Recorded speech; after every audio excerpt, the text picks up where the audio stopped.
Hello everyone and welcome back to LewisFiction and welcome to the Spectacular Spider-Man Season 5. This is Episode 9. If you have not seen the rest of the season, make sure you go back and watch that before you watch this, or else this will make no sense to you. But for those of you who are here for Episode 9, welcome and enjoy the episode. Episode 9, End of the Road. It's snowing outside, it's close to Christmas, and it's a few weeks after the events of the previous episode. Peter will narrate to us over the top of panning shots of New York City, when we will eventually end up at Anna Watson's funeral. We pan through to May, who sheds a tear to her lifelong friend, as she places a flower down on her grave. Peter looks with remorse, as we pan over to MJ, who can't hold back the tears. After this scene, Peter will go to comfort MJ. However, MJ is off with him. Peter says that he's sorry. The act of Spider-Man caused all of this. MJ is aware of this, and just like many other times throughout this season, we can see the toll that is building and building constantly on their relationship and MJ's resilience. Back during their vacation, she told him that she was to make the decision whether she puts herself through the danger of dating Spider-Man. She made that choice, and she has to live with that. But that doesn't mean it was going to be easy. She tells Peter that she just needs to be alone for a while, so that she can process everything that has happened. Peter asks what that means, and MJ says that she doesn't know. Has she made the right decision? She leaves Peter alone with his head low. But at least he's back. At least Spider-Man is back. We cut over to a scene where Peter stops a crime. It's late and Peter can't sleep. However, at the same time, the clone also arrives on the scene. They haven't seen each other in a few days, and Peter asks what he's been doing and where he's been. He hasn't been staying at his house. The clone says that he's just been out and about. He also says that they need to catch up. He tells Peter that he's had a lot of thinking to do. He's not the real Peter Parker, and that's hard for him. It means that he can never see Aunt May again, or MJ. Peter consolidates him, and tells him that he's sorry that all of this had to happen to him. The clone says it's okay. Peter goes on to explain everything that happened with MJ, and the clone speaks up. He tells him not to lose her, whatever he does. The clone says watching the way that MJ wanted to save him, the way that she did everything in her power to make sure he didn't die, was true love. The clone tells Peter even though he is him, even though he has the Peter Parker genes, he was able to see their relationship from an outside perspective. She loves him. She loves him so much. The clone says that she'll need time, but to never let her go. He will say to never let her slip, not like how we let Gwen slip. MJ is special. Peter nods, saying he's right. He just needs to give her a bit of time. Peter talks about Uncle Ben, saying that it's hard losing a parental figure. So he understands what MJ is going through. He goes on to say that he doesn't know what he'd do if he'd lost Aunt May, saying that that might be the final straw for him. The clone says to keep both of them safe. Peter asks the clone what he's going to do now. The clone says he's thinking of moving away and starting a new life somewhere. Somewhere where the burden of being Spider-Man might not take a toll on him. Peter asks what that means. The clone says that if he's not the real Peter Parker nor the real Spider-Man, he might as well take the liberty of living the way he's always wanted. He wishes he could do it with the ones that he loves. But he knows that's not possible, so he's going to move away and start again. Peter says that's heavy, but he doesn't blame him.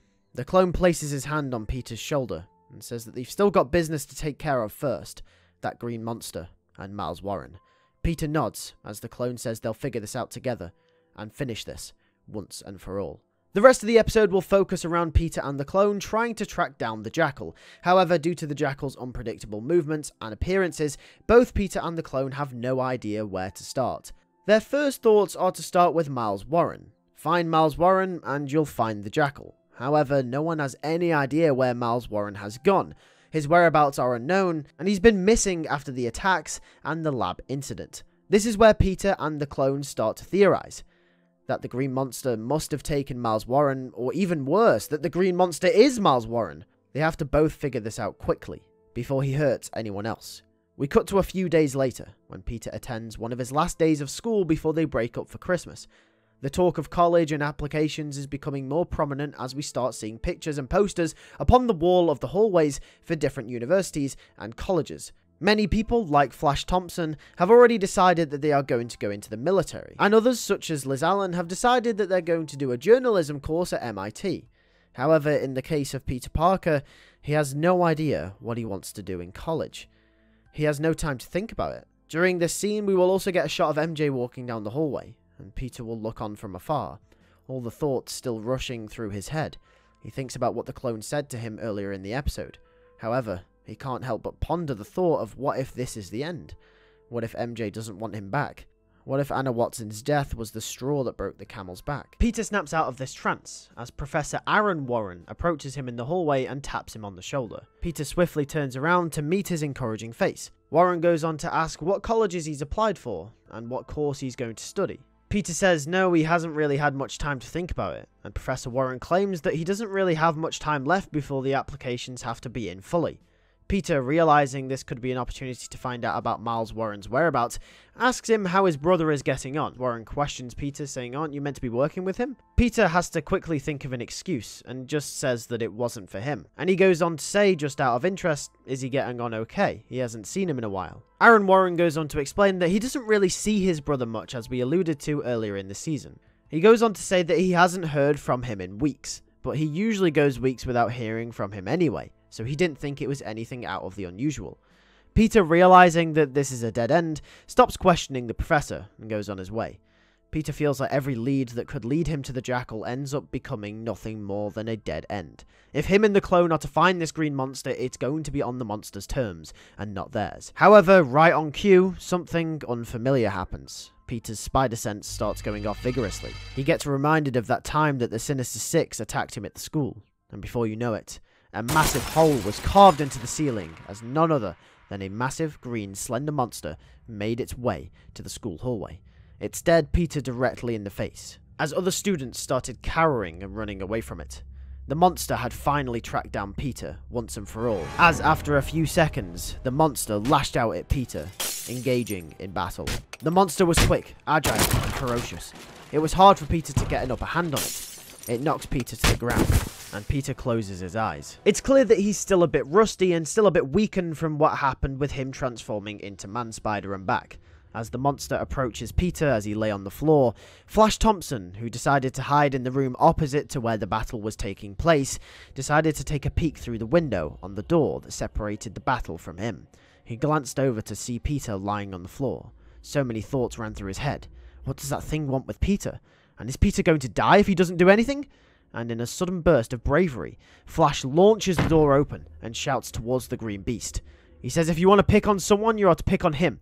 The monster turns around and looks at Flash in the face. However, immediately turns back to his goal, which was Peter lying there on the floor.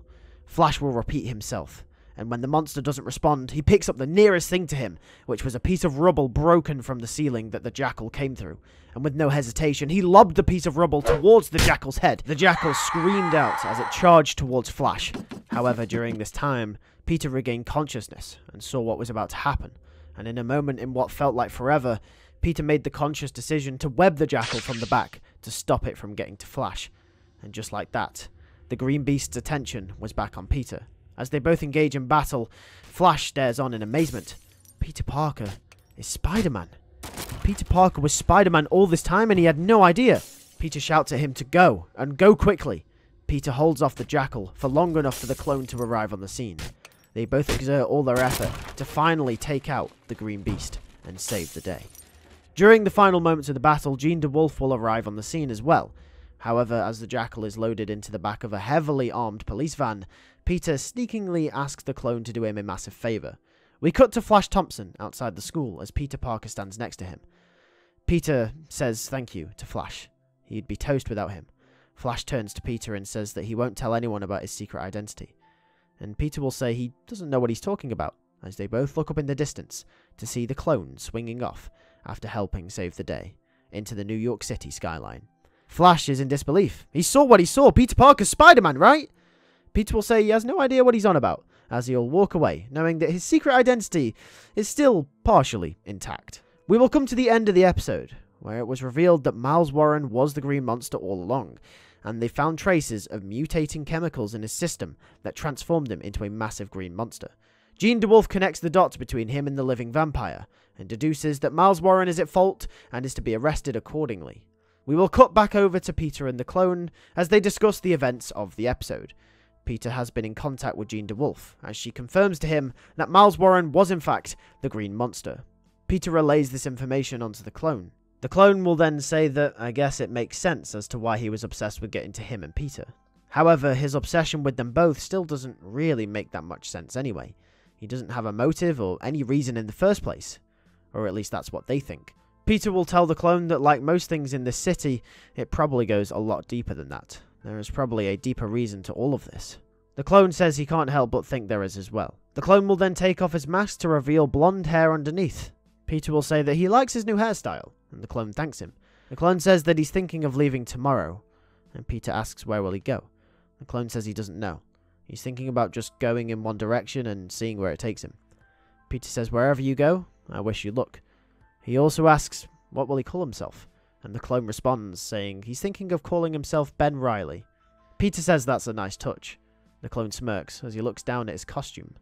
He says even though he's not planning on being Spider-Man again, he thinks he might keep this costume just in case. Peter says why not? And as the episode draws to a close, they share a mutual and respectable handshake. The clone reminds Peter not to give up on MJ, and says to live his life to the fullest, as the clone, now known as Ben Reilly, swings off into the distance, leaving Peter to ponder and figure out the rest of the mystery on his own. However, before we do end the episode, we cut to Norman Osborn as he arrives to Professor Miles Warren's lab. He searches and scatters through the littered paper, tables and chairs and destruction caused by all the many battles there over the last couple of episodes. He picks up a journal from the corner of the room with Professor Miles Warren's name written on it. He opens the book. It's all his research, his notes. He flicks all the way to the end, to find what he was hoping for. His suspicions made true. Peter Parker is Spider-Man.